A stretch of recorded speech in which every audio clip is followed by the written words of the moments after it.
Ini adalah panel surya komunitas. Orang-orang di sebuah perumahan di Washington DC ini bisa menghemat tagihan listrik mereka hingga 50% karena mereka berlangganan tenaga surya yang dihasilkan panel-panel ini. Ada 557 rumah yang berlangganan tenaga surya di Fairfax Village di Washington DC. Energi yang dihasilkan panel-panel surya ini bisa dipantau lewat aplikasi. Dari aplikasi terlihat musim panas hasilkan lebih banyak energi dibandingkan musim dingin seperti saat ini. Untuk memaksimalkan penggunaan lahan, panel-panel surya komunitas tidak hanya dipasang di atas permukaan tanah, tetapi juga di atas atap-atap perumahan warga. Ada lebih dari 4.700 panel surya di lokasi ini. Semua energi yang dihasilkan dialirkan ke jaringan listrik kota. Lalu, pelanggan dapat potongan pada tagihan listrik mereka. Victor Ramos adalah salah satu warga yang telah berhemat lewat program tenaga surya. So that's the best part because this is my first home. When I first got the house, it was about May of 2023. And that year, in some months when it was really hot, the electrical bill can go up to like $150.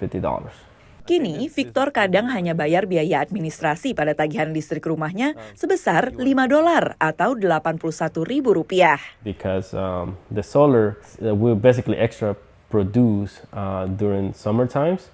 And when it gets to the cold months, there's an extra production that the solar panels did. And it can be reflected on those winter months. Victor tidak berlangganan panel surya komunitas, tapi pasang panel surya bersubsidi di atap rumahnya yang juga terhubung ke jaringan listrik kota.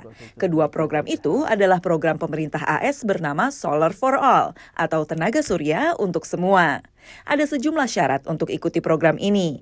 Salah satunya pendapatan di bawah jumlah tertentu untuk menarget warga berpenghasilan rendah. There are many stories where these solar panels and even these programs are available to help residents reduce their electricity bills, and those funds can go somewhere else, whether it's their medical bills, their groceries, other bills, helping save for college if they got a kid. Namun program ini kini terancam. Pasca dilantik, Trump tanda tangani Inpres tentang energi yang memerintahkan Badan Federal menyetop pencairan dana terkait UU transisi energi yang dibuat oleh Joe Biden, termasuk $7 triliun atau 112 kuadriliun rupiah untuk dana program Solar for All yang dikelola Badan Perlindungan Lingkungan AS atau EPA. Pemerintah AS ingin prioritaskan lagi energi fosil.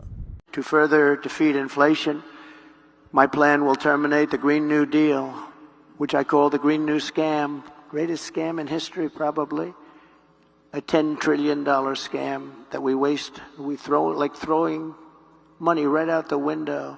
Tapi banyak negara bagian pendukung Trump yang juga diuntungkan dari program tenaga surya. The sun shines on everybody, doesn't care what political party you support, and I think one of the reasons that solar is popular across the partisan divide is that people in rural communities, in cities, in suburbs, anybody can benefit from solar energy. We see support from people across the political spectrum in our work.